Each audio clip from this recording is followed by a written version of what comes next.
Hey, Bill from Up and At It, and today we're going to show you a video of cleaning out our fireplace insert and the flue. This was done up at our cabin in mid-Michigan, and hopefully you'll find this informative, and hit that like and subscribe and notification bell, and enjoy. Thanks! So this is our fireplace. It has a heatilator, which heats this place up very, very nicely. There's Mr. Roy getting in the way as always. Um, so the first step is I'm going to have to get up on the roof, take the chimney cap off, run the brush down, and then we'll take the cover, the front cover off of this, vacuum everything out, clean it really well, and it will be ready to go for the season. What's nice right now is we actually have our Eden Pure heater, which is actually doing a pretty good job of keeping the cabin nice and toasty. It's about 72 degrees in here. It's like 44 outside. So, okay, I'm gonna be getting stuff out to get up on the roof, and okay.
So here I am up on the roof. Decided to do a voiceover just because it was so windy outside. But there's two quarter-inch sheet metal screws that hold the cap in place. I'm just taking those off, uh, and then we'll get the cap off and then get the brush.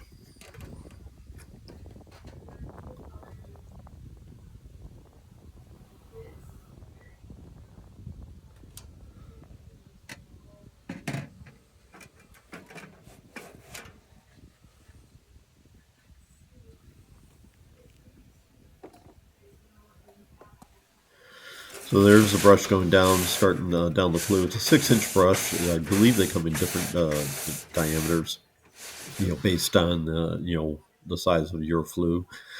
And then I have three lengths of rod, so I'm just connecting the second length right now, and just brush, obviously up and down as you're pushing the brush down towards the firebox.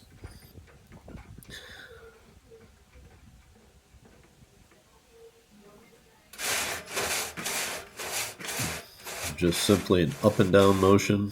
You'll start to see some creosote coming up here. If you look really, you can see it just kind of coming up out of the top there, and then just I'm connecting the third section right now. And I found it's easier to do the connections like this as opposed to putting it together before actually starting the brush, because otherwise that fiberglass pole is just kind of basically flopping in the wind, for lack of a better term. I just think this works a lot easier. And then I'll know when I've reached the firebox, because right there I can feel it pop through into the firebox. And then just going to brush on the way out, and then disconnecting the sections. Now, when disconnecting the sections, make sure you hold on to the part of the rod that you're disconnecting from, so that the whole thing doesn't twist, because that could happen, and then you would end up with a length of rod or the brush or whatever stuck in the flue, which obviously would be a problem.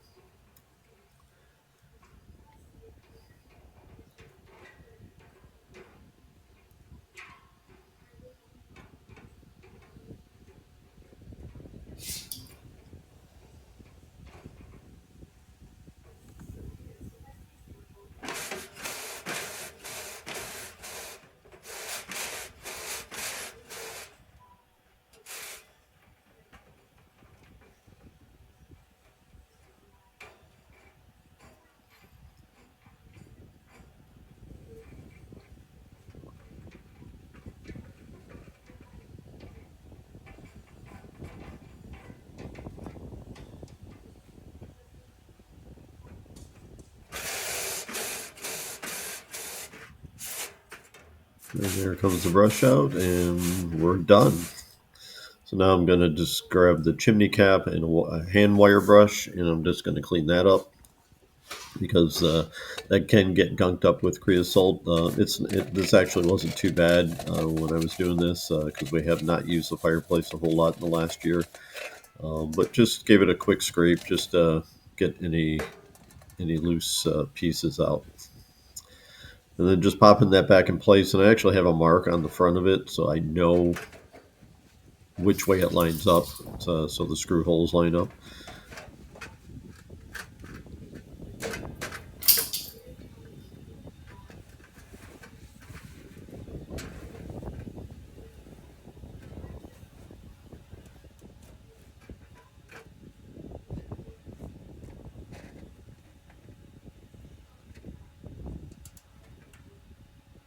So just get those screws back in, and we can get down off the roof. This part's done.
We put the brush down the chimney now.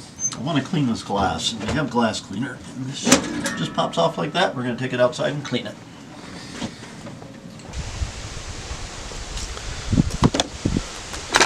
It's pretty windy, so I'm hoping you can hear me, but I'm going to take out these clips real quick. It's a 1/4 inch screw head.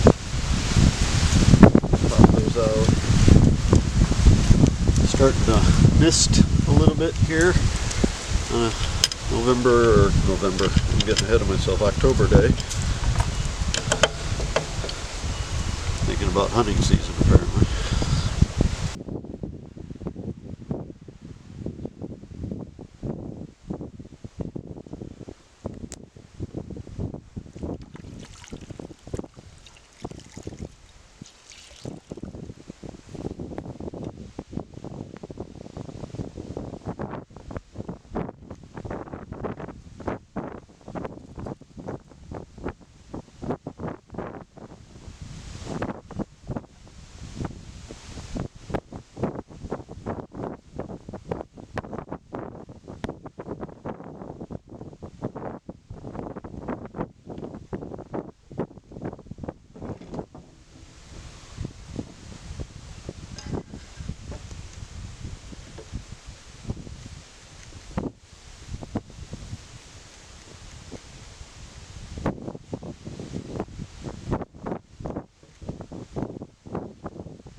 Stuff works pretty good. It's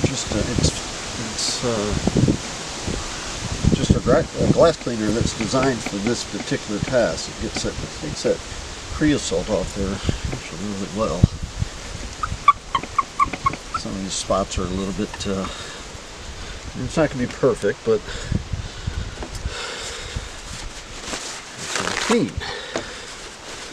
You'll be able to see the fire.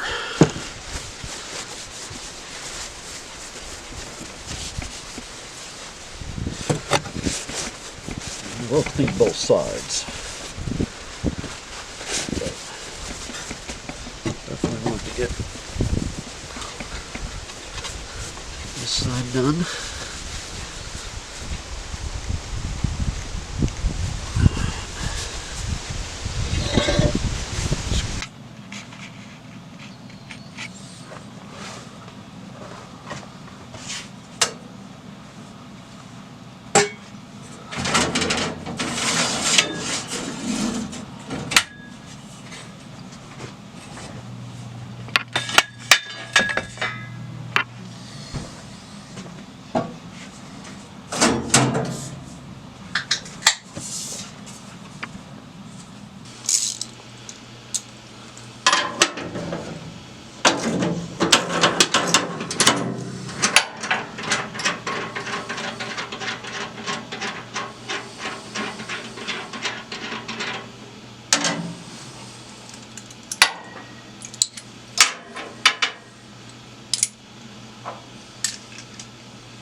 A little bit of creosote in there. We're going to get a camera or a flashlight and take a look inside. So I took the front cover off this box here. You can see that mound of creosote. That was from running the brush down. And that's why it is so important to make sure you're cleaning your chimneys or having a company come out and do it. Because that can build up and that can cause chimney fires, which is a problem. So we're just going to get that vacuumed out and hit the walls and the top of the box here with the wire brush, and then we'll move down to the firebox.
So this is the show you the after. Top of the firebox. So you see that? The heat, and inside of this, so the pile's gone. Scrape the walls. That a little bit of rust in the bottom of the box, but can get clogged up. But we haven't used it. It's good. Very much. We're gonna move on to the next step in the last year. So basically, I'm not going to worry about cleaning it this time, just because it looks like it's fairly clean. So just going to brush the outside and then we'll get it back into the box.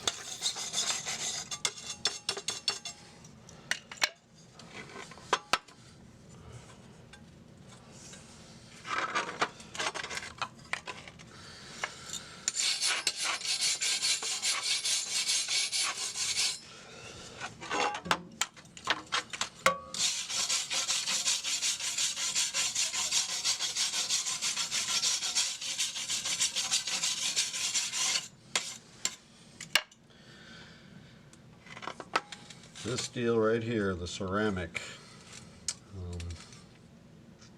very, very fragile, so you definitely have to be careful with that because you don't want to break it, because then you have to order it. Alright, so the other thing I'd like to do is take these covers off on the side and clean the fans, and I oil them. This is old, it makes noise. So this side's the easy side, the other side is kind of that's what the actual wiring is for it, is that. So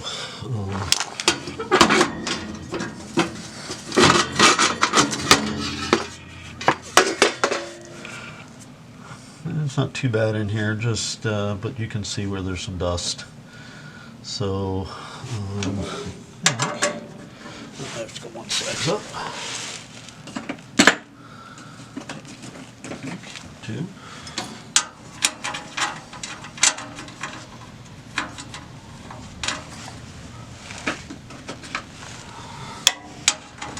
There we go, 5/16.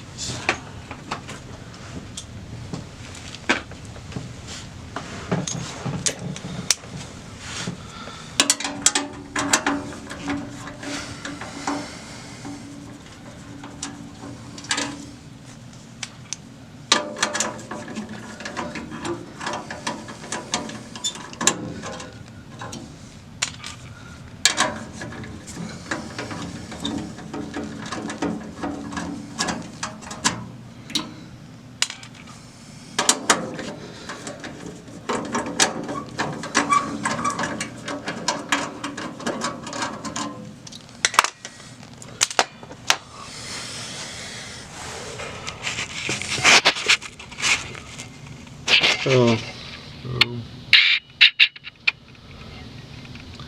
fan's a little dirty, not bad, but we're going to go ahead and we're going to clean it up and oil it, as well as the other ones. I'm not going to sit here and bore you with me doing all this, but you get the gist of what's going on.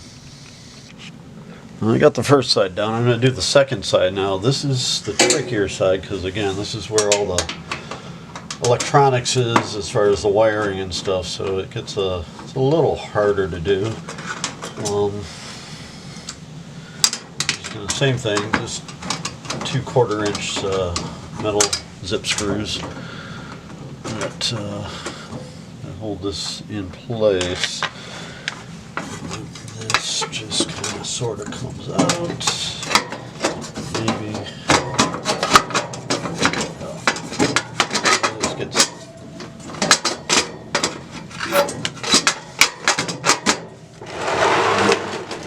this gets difficult is the fact that the wiring doesn't allow the whole thing to come out. So I got to disconnect some things. And one of the things I'd like to do before I disconnect stuff is take a picture, so I kind of know where the wiring, everything gets hooked up the way it's supposed to when you go to hook it back up. So I just got to move.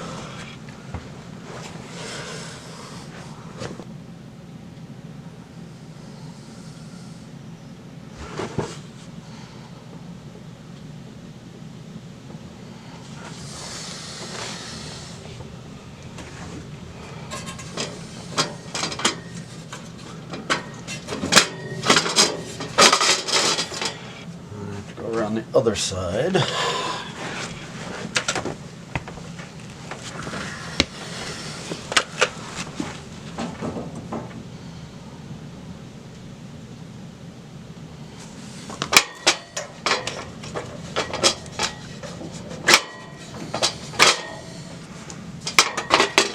I got that out of the way.